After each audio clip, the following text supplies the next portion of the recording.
تو سرکار غوث پاک فرماتے بات یہ ہے کہ تم 5 سال پہلے بھی ادھر سے گزرے تھے، اس وقت میں اپنی ماں کے پیٹ میں تھا، اس وقت بھی تم نے سلام کیا تھا، تیرے سلام کو میری ماں نے نہیں سنا تھا، لیکن تیرے سلام کو میں اپنی ماں کے پیٹ میں سن رہا تھا۔ میں نے سوچا کہ جواب دوں گا تو میری ماں ڈر جائے گی، آج میں نے 2 مرتبہ جواب دے کے پچھلا حساب چکا دیا۔ یہ شان ہے سیدنا شیخ عبد القادر جیلانی کی۔ میں اگر جیلان کی بات کروں، غوث پاک کی پیدائش کی بات کروں تو ایک لمبا وقت نکل جائے گا۔ مجھے 2-3 باتیں ایسی بتانی ہیں جو میرے کام آئے، ٹھیک، جو میرے اور آپ کے کام آئے۔ سرکار غوث اعظم فرماتے میں 16-17 سال کا ہوا نا، آج لوگ کہتے ہیں غوث پاک، الحاج اصغر صاحب غوث پاک نے مرغے کیسے زندہ کیے؟ غوث پاک کو مرغہ بہت پسند تھا، آپ تقریر میں بیان کیا کریں۔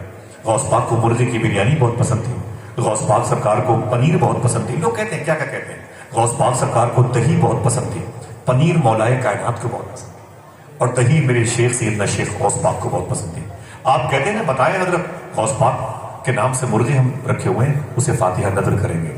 سب تو سن لیا کہ غوث پاک کو یہ پسند تھا، یہ کبھی سوچا کہ غوث پاک نے محنت کتنی کی؟ کبھی کسی سے پوچھا کہ غوث پاک نے فاقے کتنے دنوں کیے؟ غوث پاک کھاتے کیا تھے؟ کبھی پوچھا آپ نے؟ آئیے تھوڑی سی بات کرتا ہوں، بولنا بھی نہیں، چیخنا بھی نہیں، نعرہ بھی نہیں لگانا، مجھے اپنے قدموں کے نیچے رکھنے دو بس۔ آپ کے قدموں کے نیچے مجھے تھوڑی سی جگہ مل جائے، تھوڑا سا وقت مل جائے، پھر میری آپ کی پتہ نہیں ملاقات ہو نہ ہو۔ میں چاہتا ہوں کہ ہو یا نہ ہو، لیکن ایک مرتبہ آپ بغداد ضرور دیکھ لیں، انشاءاللہ کہیں۔ سرکار غوث اعظم فرماتے ہیں کہ میں 16-17 سال کا تھا تو جیلان میں ٹہل رہا تھا، وَكُونُوا مَعَ الصَّادِقِينَ، تو میرے کانوں میں ایک آواز آئی، اے عبد القادر بڑا ہو کے کیا بنے گا؟ اے عبد القادر بڑا ہو کے کیا بنے گا؟ عاشق بنے گا کہ محبوب بنے گا؟ کیا؟ عاشق بنے گا کہ محبوب بنے گا؟ عاشق بنے گا کہ محبوب بنے گا؟ غوث پاک فرماتے میں رونے لگا، اپنی ماں کے دامن میں آ کے رو رہے۔ میری ماں نے کہا بیٹے تو روتا کیوں ہے؟ میں نے کہا امی جان وہ آواز آئی ہاتف غیبی سے، بادلوں سے آواز آ رہی اللہ کی بارگاہ سے، تو بڑا ہو کے کیا بنے گا؟ سرکار غوث اعظم کی ماں نے فرمایا میرے بیٹے عبد القادر سنبھل سنبھل سنبھل، ٹھہر جا، تو مستقبل میں فیوچر میں جو تعلیم حاصل کرنا چاہتا ہے اسی حساب سے فارم بھرنا، اسی حساب سے کالم بھرنا، تیری پڑھائی اسی حساب سے ہوگی، ایسا کر عبد القادر میرے بیٹے۔ فرمایا جی ماما۔ کہا کہ اسی جیلان شہر کے قریب میں گندگی کے ڈھیر پر ایک اللہ کا ولی رہتا ہے، غلاظت کے ڈھیر پر، گندگی کے ڈھیر پر، پھٹا ہوا لباس، بے لباس، الجھے ہوئے بال، بالوں میں مٹی، مٹی میں بدبو، وہ جا کے دیکھ ادھر قریب میں پڑا ہوگا ایک اللہ کا ولی، اسے لوگ نہیں جانتے، لیکن اے میرے بیٹے عبد القادر اس کے پاس چلا جا، جا کے اس سے کہے کہ میں بڑا ہو کے کیا بنوں۔ سرکار غوث اعظم اس کے پاس تشریف لے گئے، جانے کے بعد آپ نے اس درویش کو سلام کیا، اس نے جواب دیا، پوچھا ہے شیخ عبد القادر یہاں کیا کرنے آئے ہو؟ سرکار غوث اعظم فرماتے ہیں کہ یہ بتا میں بڑا ہو کے کیا بنوں، عاشق بنوں کی محبوب؟ اس درویش نے کیا کہا، اے شیخ عبد القادر واپس چلے جاؤ، کل آؤ گے تو تمہیں جواب مل جائے گا۔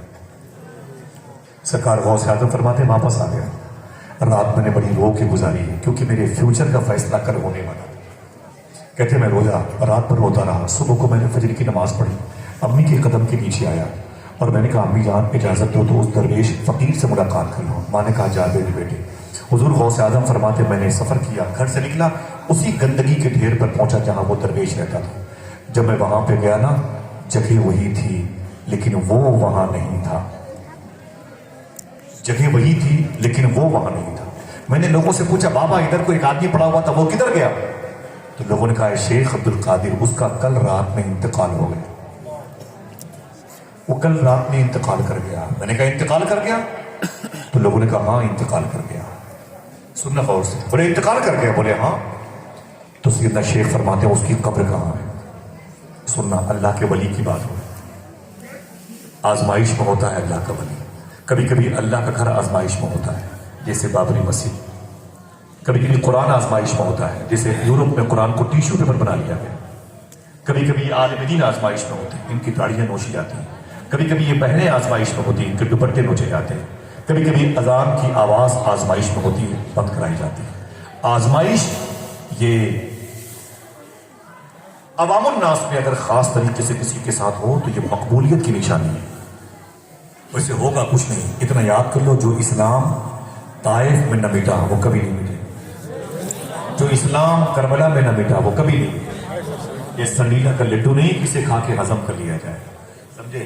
اسے کہ سچے ہونے کی نشانی امام حسین نے نیزے کی نوک پر کی.